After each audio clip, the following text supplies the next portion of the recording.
It's for me, it's not always about, me and building my wealth. I want to make sure that I'm bringing along people that are behind me or who have helped me or other entrepreneurs like myself. And what I found with apartment investing is the tax advantages, the the option to not be actively involved in real estate. There's so many things that that goes into owning your own property. Not everybody wants to deal with that, but everyone does want the advantages that come with real estate. So apartment investing was one of those things that I was like, yeah, this is perfect for me, and it's perfect for my community, and it's something that I really am excited to get started with. So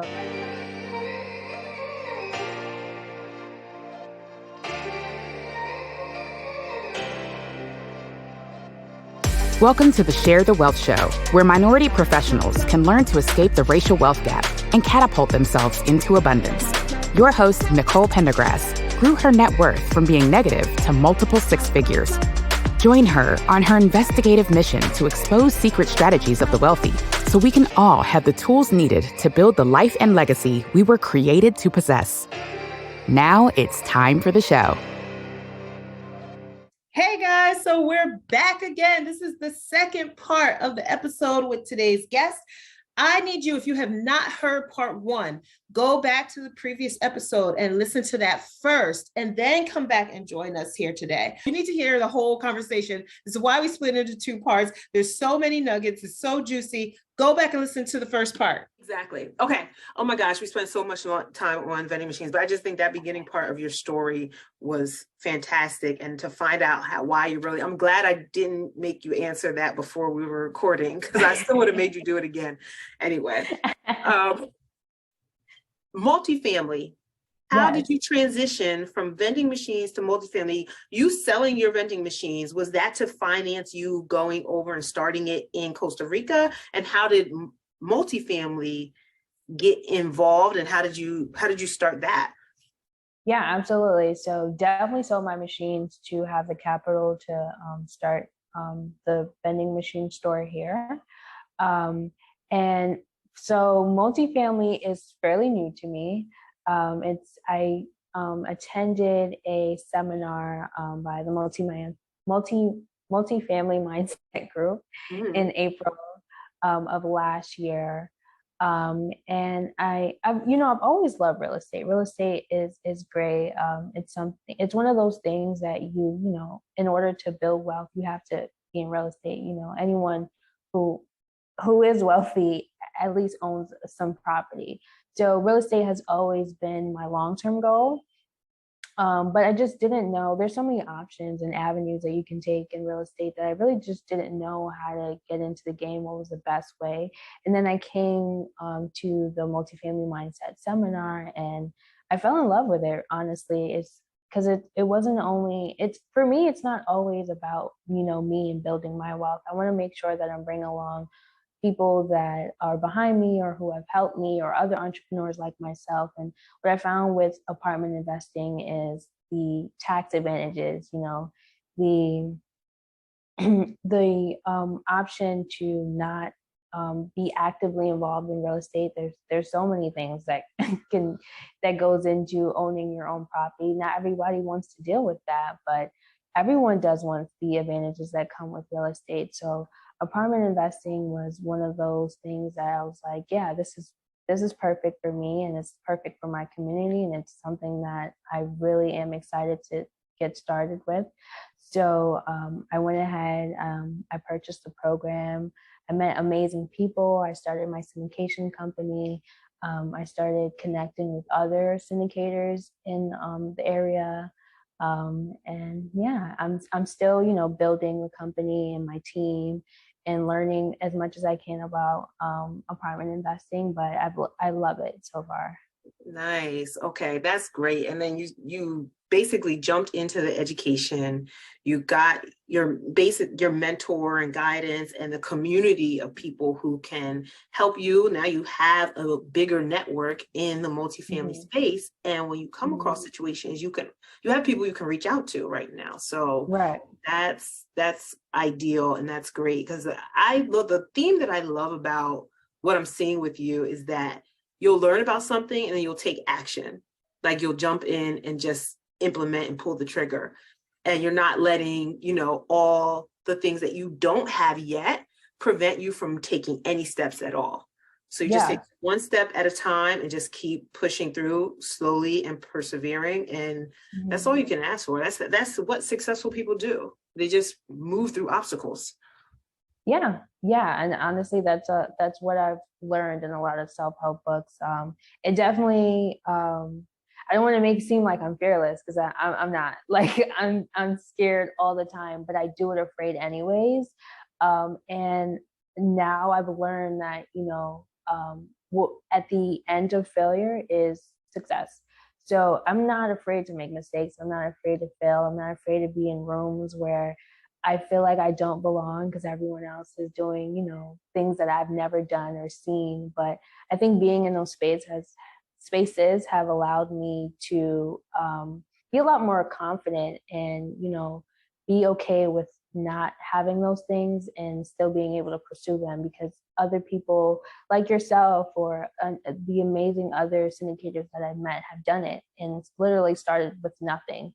And I know one of many themes that people, when they come in contact with me, and it's like, you're so young, and it's like, yeah, I'm so young. Like, I don't know what I'm doing, but I look at you guys and I see you guys doing it, and I'm like, okay, cool. Like there's hope for me. Yeah. And that's one of the better things about starting with that. I call it, I don't want to say sophomoric, but sophomore optimism is kind of, or unbridled optimism. It's more of you haven't gotten to the stage where you need to unlearn certain things, because you're old enough, but when you get, like, the older you get and you're going down that traditional journey of job, W-2, safety of a W-2 and the benefits and the golden handcuffs and all that, once you get older into that and you have like bigger bills, responsibilities, family, all that, it's harder to unlearn that comfort zone that comes with a traditional route, right? Right. So I think you starting young is actually even better, because you're just wide-eyed and so willing to absorb all the information you can get from those further ahead of you. And I think that that's great. The other thing that you said was that you want to help other people who are, maybe behind you in their journey, or, want to get started, want to help your community. What's your big plan for that? Like, how are you helping people now? How do you plan to help people? Like, what do you want your business to look like so that you can give back to community and help others? Well, first and foremost, I just want to walk in my truth. Be an inspiration to other young girls like myself. I don't have much of, representation of like a young entrepreneur with, big personality and, not really a lot of experience with entrepreneurship. And I want to make sure that, young girls like myself are seeing that, and, because seeing is believing. Once you see yourself or someone like you on the screen doing something that you never thought you can do, you automatically, connect with that and see, oh, maybe this is something that I can do. So first, I want to do that. I just want to be myself and be an inspiration to other people. And secondly, I want to introduce syndication to my community. I think what I've noticed personally, in my community, we've always been on the other end of syndication, where it's like we're the ones being pushed out these thriving neighborhoods, and we see investors, benefiting from the gentrification that goes on in our community. So I think there's a really bad stigma when it comes to gentrification, and I actually wrote an article about this, which if you're like interested, you can go on my website and find it. But I talk about how, gentrification has always had a bad stigma for us, when it's not a bad thing, cleaning up our neighborhoods. It's just we've never been on the side where we've been able to benefit from gentrification.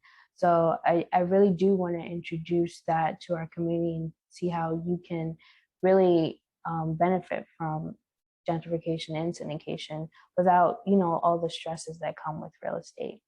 Yeah.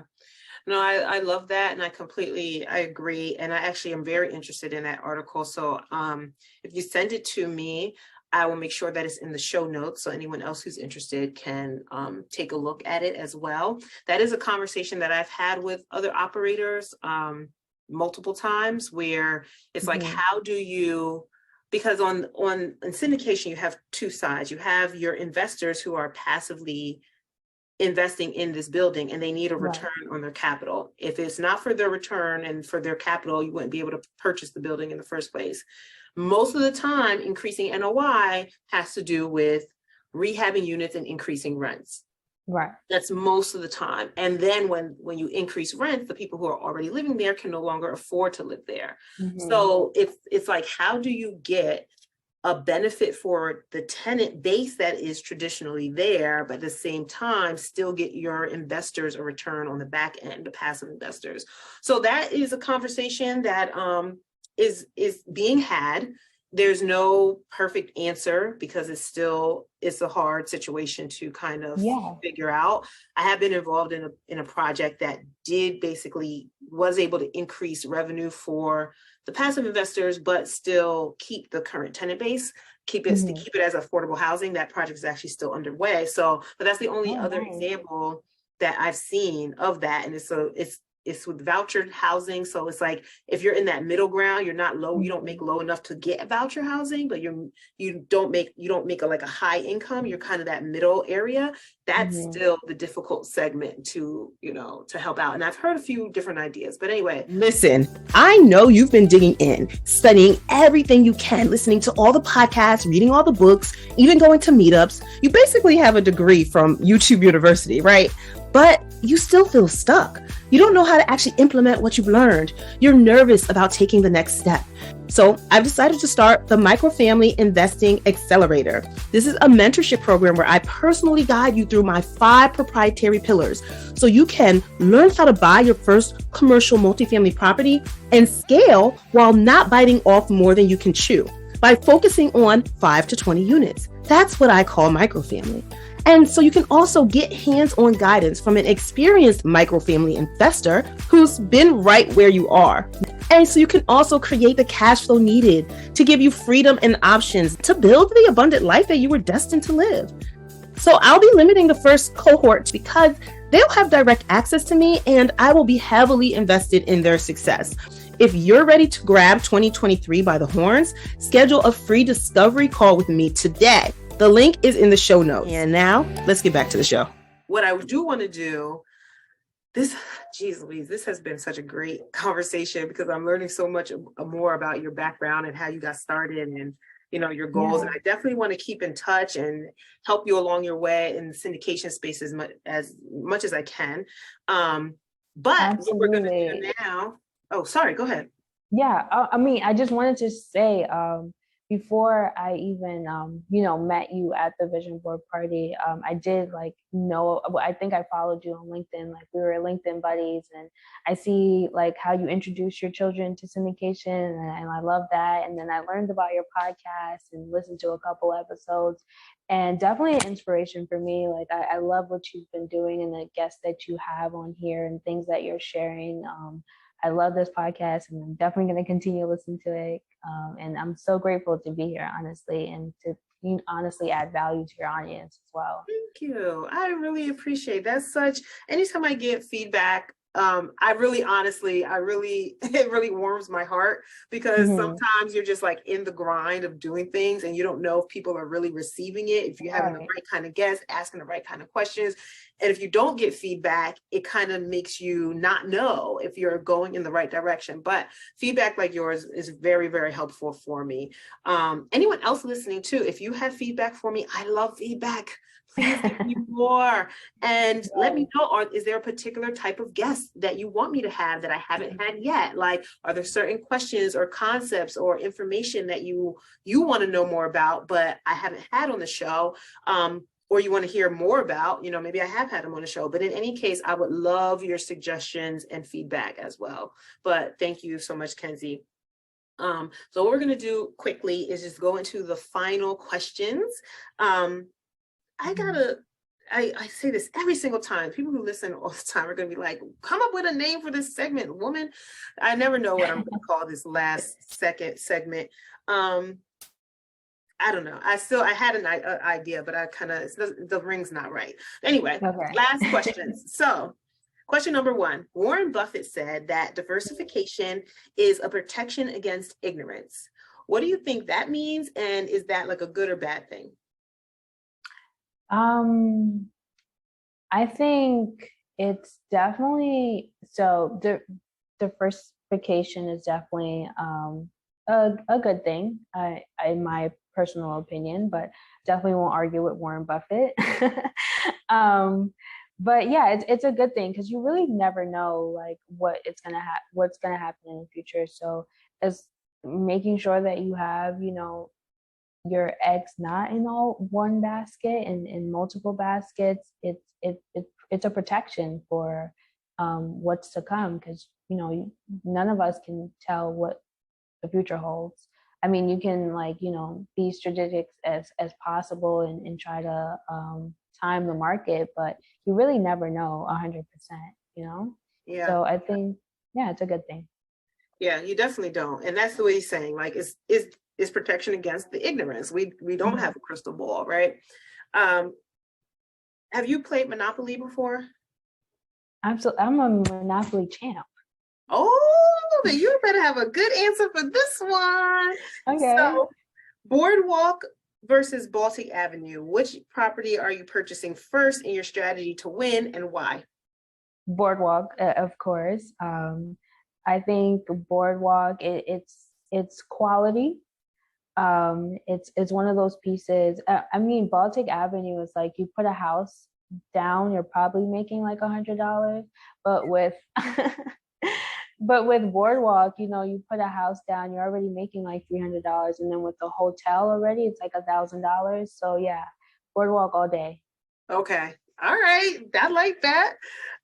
Everyone has such different answers for that question, and yeah, that's just to show that there's no one right. I can't talk. There is no one right way to play Monopoly or play investing, like in real life. There's every strategy just fits for different people, for your personality, your risk profile, like what you're looking to do. So it basically, there's no one right way. Just get started and stick to a strategy and just do that, right? What does wealth mean to you? Wealth to me is peace. Wealth is happiness. It's waking up and having those two things. To me, wealth is definitely not, how the number in your bank account. It's your mind and where it's at, and your heart. That's wealth for me. I love that, especially the peace part. Okay, yeah. So my next question is pretty new, but I started asking the previous guests to ask a question for the next guest, who they won't know who that is, and it's just going to be a random question. So I do have a question for you from the previous guest, which is Sonia Rockville. She is a syndicator, multifamily syndicator in the Northeast and not Midwest, but Southeast. And it's so funny.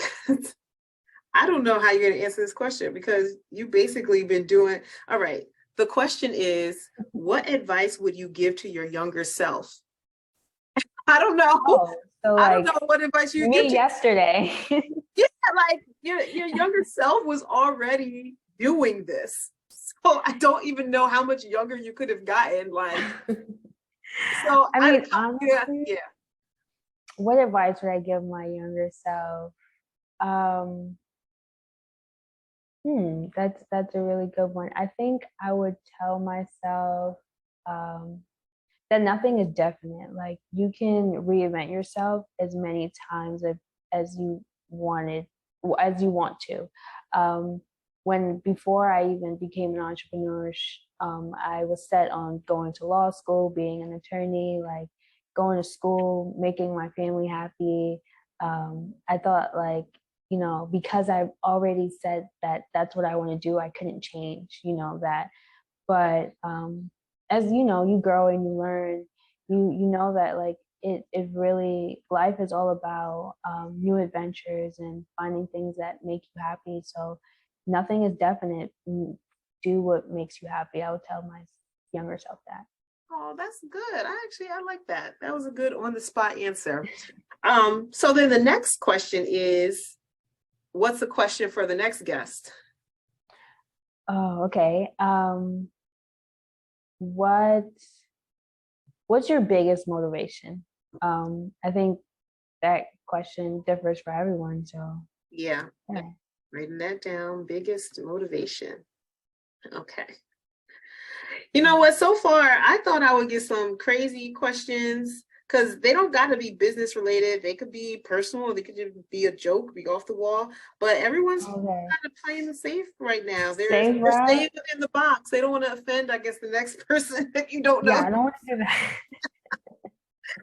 Okay. So this has been great. Like, this is a wrap.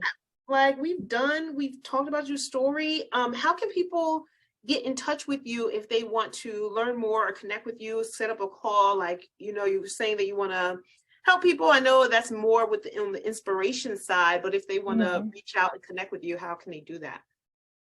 Yeah, I mean, you can follow me on all social media platforms. My name on every social media platform is Kenzy A. Barrett. You can also connect with my podcast, The New Adults Club. You can find us on Apple Podcasts, literally everywhere. You have streaming. We're on there, and yeah. Or you can head over. You said? I'm sorry. You said you had a website? Yeah, so my podcast website is newadultsclub.com, and then my syndication website is blueprintlandmarks.com. Okay, perfect. All right, everyone. So you heard it. Follow Kenzy's journey, see what she's doing, especially if she's ahead of you and you can glean some feedback and tips and strategies from what you've seen her doing. Message her, DM her, ask a question. And I'm really just so grateful that we met and that you were able to come on, even from Costa Rica. Thank you. To me, I'm on a plane. I flew somewhere. I'm on vacation. I don't care if I'm from there or not. I'm on vacation. Don't bother me. Yeah. But anyway, so guys, that's a wrap. And I thank you for listening to another episode of the show. And like I said at the beginning, please don't forget to give us a rating or review or share this episode with one other person who you think needs to hear it. Because then we can share the wealth. Did you love this episode of Share the Wealth Show? Be sure to connect with Nicole by following her on LinkedIn, Instagram, or Facebook. If you picked up any of the gems that were dropped by today's guest, make sure you not only put them in your bag, but if you know of someone who would benefit from this information, don't keep it to yourself. Share the wealth and make sure to leave us a rating and review. We'll see you for next week's episode. Subscribe so you'll be notified.